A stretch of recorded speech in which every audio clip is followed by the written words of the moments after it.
Hey guys, you've heard it from me so many times about how awesome the Protégé course is, so I thought it was probably best for you to hear from some of our students.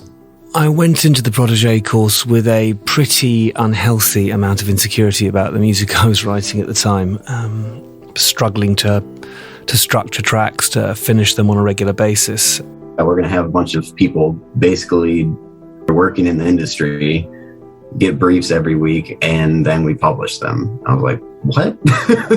That sounds like insane. I've never heard of any other people doing that sort of thing, like actually like mentoring people on like the level of like, no, we're doing it for an entire year. Yeah, that's why I think the Protégé thing is just amazing, because it's targeted. It's okay, we want this type of music for this type of application.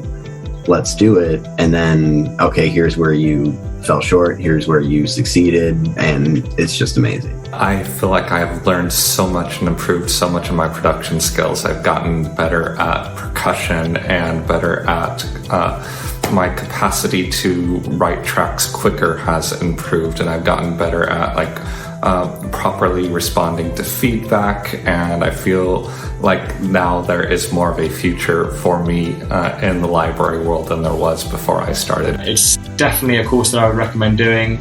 There are so many courses out there, but this one really hammers home on how to write to brief, how to write quickly, and how to write expertly as well. Honestly, the videos are very user-friendly, they're very engaging, and you get to have breakdowns of some of Richard's most successful tracks or Elephant Music's most successful tracks, which has been really useful as well. So I thoroughly recommend to dive right in. Protégé was one of the best investments that I ever made in my career. It did level up my game, and not just in skill, but also in my confidence. It just made me a more professional composer and a better composer. But the course did exactly what it intended to do, in that it kind of demystified the whole composition process, taught me a bunch of good habits. And I suppose most importantly, and what I'm the most grateful for, is the fact that it actually helped me to really enjoy writing music again. There you have it, guys. We are opening our doors for applications for the 21-22 masterclass year with protege.school. Go to protege.tiny.us/apply. That's protege.tiny.us/apply to start your application.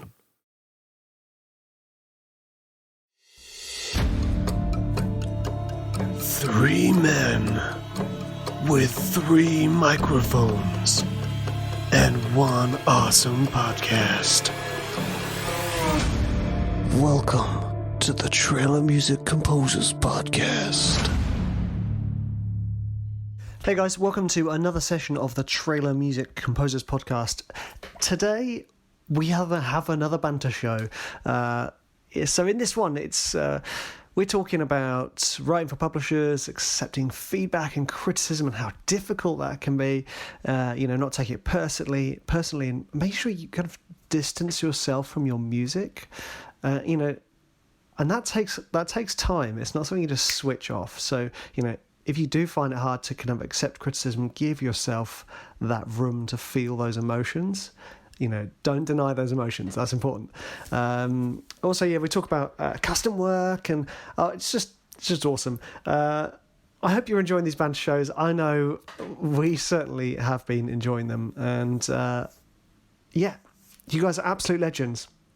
It's really interesting you say, because obviously I started my career, my first sort of trailer stuff was with Pusher, and I just think this has all come full circle beautifully, because pretty much all I ever heard when I worked for Pusher was like, this isn't big enough. This isn't big enough.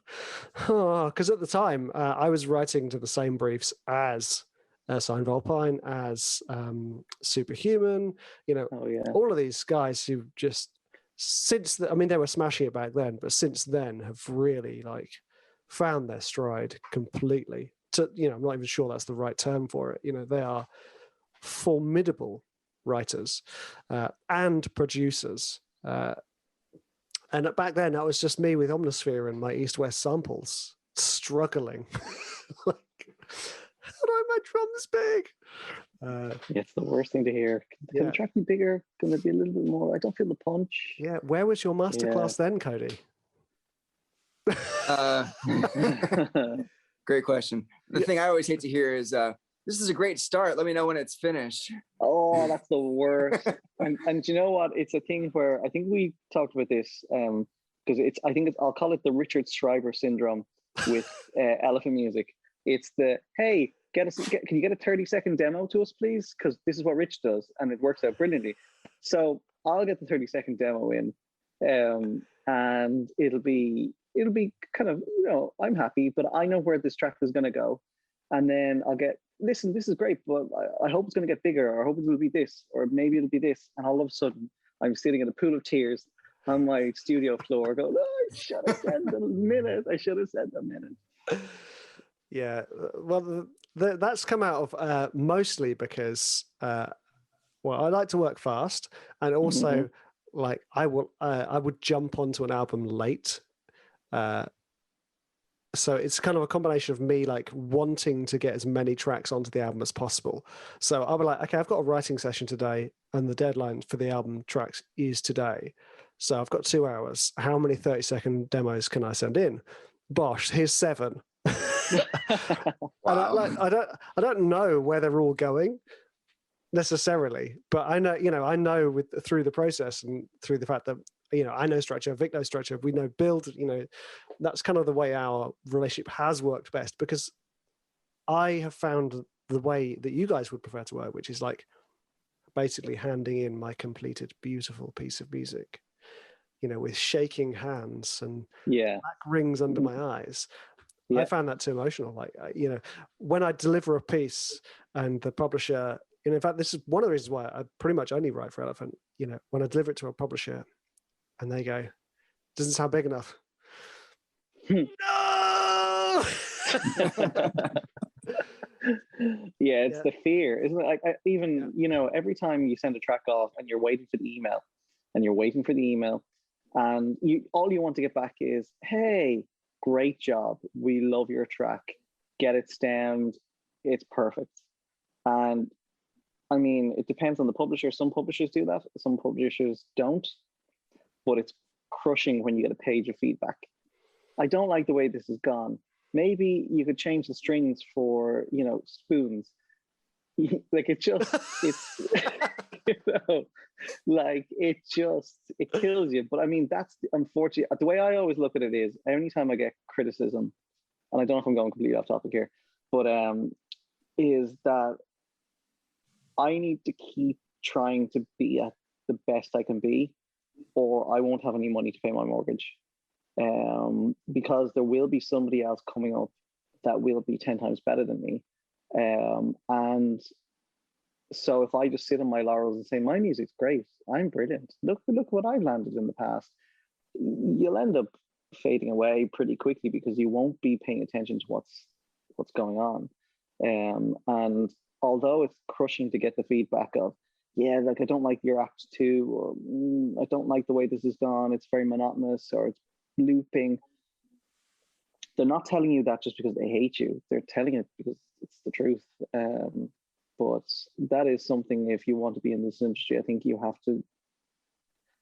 get very good at accepting constructive criticism, not just criticism. I think, like, say Richard has a great sound. I mean, you're like, I can't get near. I don't know how you do your sound.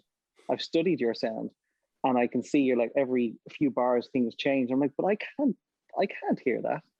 I can't hear how I can change every few bars to do what you do in such a minimal, simplistic way. And it's crazy. But if I went and said, I'm going to become, if somebody, what's the old adage? If a fish was, what is it? If a fish was basically graded on its ability to climb a tree, it would spend its whole life thinking that it's stupid. That's great. I love that. I thought it was a good one. And I think, it's just, these publishers are not telling you this because, they hate your guts. It's because that this is what's going to land music for them and for you, and that's just what it needs to be. Yeah, absolutely. You have to try and take the emotion out of it, or at least, as you say, Ciaran, try and find out if you were a fish and not a bird. Exactly, because you found an amazing niche for yourself. I mean, and you still you landed WandaVision this year. WandaVision is Marvel, as in, Marvel generally go for superhero, big, huge things. Like your music fits absolutely perfect in that trailer. So filth. Filth. It's like Richard went and contacted Marvel and said, "Why did you put this in?" We just needed some filth for that spot, guys. But that's the. I mean, I see what you're saying when you're saying you're worried. There's a kind of concern about someone, the young blood coming up and taking your place. But over the years, that's my view on that has completely shifted, because I started my career, with Pusher, which is a big, big deal, and with other great composers. Not I'm saying I'm great. I'm just saying it with other people who were great, and they overtook because they were much better at those things at the time. And it wasn't until I found my thing and the way that I like writing best, the way I like producing, that all of a sudden it started to work for me. So just because one publisher doesn't like your work doesn't mean it doesn't have a chance for success elsewhere. When I didn't land the Star Trek trailer and the Man of Steel trailer with Pusher, I was broken. I was a broken man.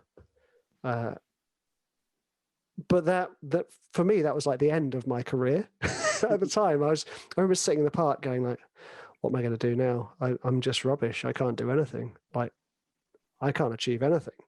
Now looking back on that, I was like, oh, poor little guy. What do you expect? Walking on your second custom and winning Star Trek? No. Yeah, I think you become very naive. I remember when I signed for Release Emotion, so they're my first publisher, and I remember seeing a guy, Thomas Vo, wrote on the first album that I wrote on, and I think the day after the album was released, Release Emotion put up saying, "Oh my God, this is the way we roll. Album only released, and congratulations to Thomas Vo, you landed this Asian action movie." But I was like, whoa, it's out in the industry one day and somebody cut a trailer in one day to this guy's music, not knowing that obviously he'd submitted it months ago and they were pitching the music as it goes. But I remember every single morning after that album was released, I went to check my phone when I woke up, thinking that maybe the music supervisor for Release Emotion would be messaging me going, "Ciaran, you land your first trailer." And I didn't land a trailer for a year after I started with the publisher. So, and it wasn't even Release Emotion, it was Colossal Trailer Music. And it's so funny how, I look back and I'm the same with the little boy. I'm like, God bless. How could you have been so silly? These things take time, and these things take practice and, application and hard work. And I wonder how many new people going into the industry are in the same boat. I imagine there's a huge amount of people. Big time. Yeah. Yeah, you almost have to think of it in a cold manner. As soon as you're done with it and you turn it in, you have to almost be like, I don't care anymore. Because if you hold on to it and you wake up every day and think, okay, today's the day I'm going to hear about landing this custom that I've been working on with the editor back and forth through my publisher, and I know I've got it, and you keep waiting every day, you're setting yourself up for potentially a huge letdown that will maybe be quite crushing. So you have to deliver with the expectation that you're not going to get it, is pretty much the way I approach it in my mind. And then when I do land it, it's of course just excitement and joy, but I plan to not get it. Isn't it crazy though? Obviously, I suppose the three of us are probably trying to be as positive in life as we can. Right. And yet the way to cope in this industry is to be really negative and set no expectations. I don't think it's being negative. I think it's being positive in a different way. Exactly. Yeah, exactly. You're not releasing an album going, I'm never going to get anything. You're releasing an album going, done, on to the next. Yeah, that's a better way of looking at it. Yeah. Sorry, that's, assuming that is. Ciaran's like ever release an album. I do that. I actually do cry afterwards. It's not from the releasing the album. It's from the hard work and the, hey, when's the album done? Hey, we got the album done. Is the album done? Is the album done? Is the album done? And I'm like, oh God. You can finally sleep and take a break. You're crying because you're like on the brink of dying. Yeah, afraid after once I've done an album, I'm like, if I go to sleep now, will I wake back up? It's that hardcore. But yeah, I heard I had a great chat with an editor about because I don't really know like, I mean, how many years am I at this now? 7 years.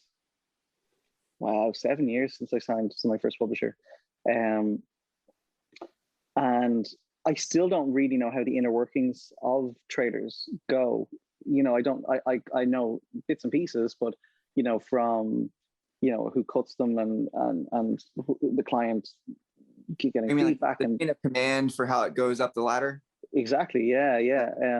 I don't know. I'm still piecing bits together. And mainly because I don't want to be bothering the people who are obviously the gods who cut our trailers and make our trailers and pick our music.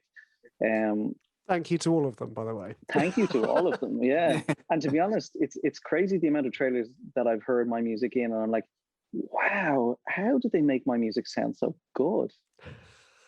I mean, there's been trailers where I've gotten praise and I'm like, oh, well done for cutting, is it there's my headphone gone. For putting stops in certain places or a riser in something. I'm like, I didn't do that. The editor and the music supervisor did that. But sorry, is in the chances of even the editor landing the trailer is so slim on customs.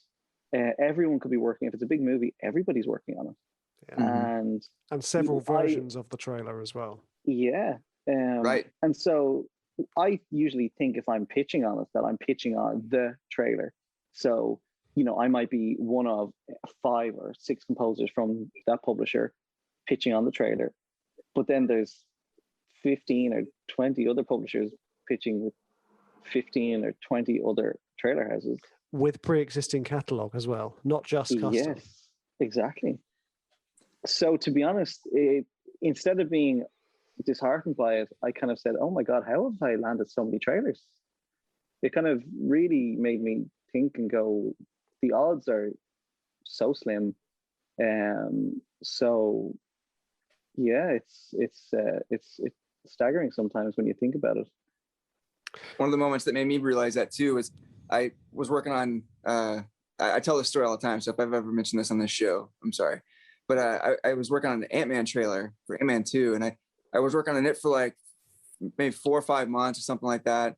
Went through tons and tons of versions, and I got down to the very end, and I was being told feedback from from my publisher about how producers were saying, oh, we love it, it's great, and it had worked its way up the ladder to a point where it's like, okay, I think I have a real shot at landing this. And it got down to 1 week before the trailer was supposed to come out, and my publisher told me, okay, they're down to 10 cuts that they're trying to decide between. Wow, 10 cuts. And so this is a week before they were releasing. They were going through 10 cuts, putting them through like sample audiences, test audiences. Yeah. To test how well they're received. But I remember being so like kind of crushed at that point. Like, well, I've been working on this for so long with even some of the higher ups, like seemingly giving me great feedback. Like they love it and they want to use it, only to find out that there's still a 1 in 10 chance, 1 in 10 shot that I've got it. So wow. that kind of set some perspective to me about how much there is in between you and actually landing a trailer. And when it comes to like regular trailers, not custom stuff, but just like my stuff being pitched that's from an album, I prefer to not even know about it until it lands. Yeah, I don't know about it generally. I used to want to know, oh, hey man, you're in for X trailer, because it kind of made my ego feel great. Like, oh, I could go and tell the family, oh my God, my music might be used in, like Taken 70. And Actually, well, I think it was Taken 3. I think was it Taken. That was a thing. I remember at the start, when I first started writing, I think my music was in for one of Liam Neeson's movies, and I was just telling everybody, "Oh my god, I'm in for this," thinking that it was so simple. It was nearly there, just over the line, and then I heard absolutely nothing. And yeah, sometimes like it sounds we're being very negative about this industry, but I mean, it's full of talented people. It's full of multiple options for different cuts and TV spots. But at the same time, like I did a custom just finished today, and it was 2 days to write a 2.5 minute track, which for Richard would take 25 minutes. For me, took 2 days. But in what other world would you be able to manage your family time? And okay, I worked not late, but as in I still got to hang out with my 6-month-old son throughout the day, and watch TV with Jill for a few hours on last night, and then I went to bed early and got up early. But instead, if you're working on a film, or like even in Ireland, film rates are so low. If you were to get like short films or TV work, I can manage my time so well, and I can do all the things I still want and still write loads of music and still earn a good living from it if it's quality music. So to be honest, I mean, I wouldn't, with all the odds and crazy customs and multiple cuts and everything, I wouldn't probably be in anything else if I had a choice. I think that's like a beautiful way to end this. not forever, just there. Like, I think you're totally right. Customs are, I think, the hardest part of trailer music. I think writing for a library where you get to write music in your specific genre, usually to a much more relaxed schedule, where your music is then pitched, and like Cody said, where you don't have to find out when it's being pitched. You just get that wonderful message that's like, just landed a trailer, cashback, boom. That's how I like working. Although it's gotten to the point now where I just get the email from my accountant saying, "Just pay this invoice." Yes. And I'm like, oh wow, look at that trailer. I got some stuff on the Tom and Jerry trailer. Oh, really? Yeah, it's probably just some of my awful sound effects, but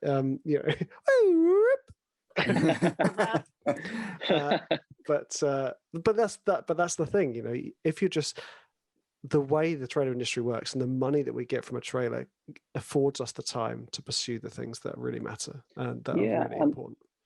Also the longevity of the music. I mean, I'm still, like, tracks that I wrote in 2015 are still landing in 2021. You don't get that anywhere else, and even the TV work you can get from that and the royalties. I mean, don't mean to be ragging on film music, but as in the longevity, or, like the amount of effort and collaboration. And obviously some people absolutely love that, but it depends on the person. But I think we're all in it for, for me, it's the challenge of every single time I go to write a 2-minute track, it's like I've started the wheel all over again. It's such a challenge to, how can I squeeze emotion, tension, and everything that will sell this film and make people go wow. Like with the Rise of Skywalker trailer you just showed us, I was smiling, from ear to ear, like, and I've watched that so many times, and the emotion and what it brings out in you, that's what I love the challenge of. And when you see you can listen to your music, trailer music, it's great, but when you see it mashed to picture, it's just magical. It's just phenomenal. There you go. I hope you enjoyed that. I know we certainly did. Now, don't forget to leave a review of the show on iTunes, please. Those reviews are huge for me. They really kind of allow my show to be found more, which, as you know, traffic is pretty crucial when it comes to this type of stuff. So thank you so much for listening, guys. You're absolute legends. I really appreciate you coming in, week out, and giving me your time. And I only hope that I'm giving you the value that you deserve. See you, chaps.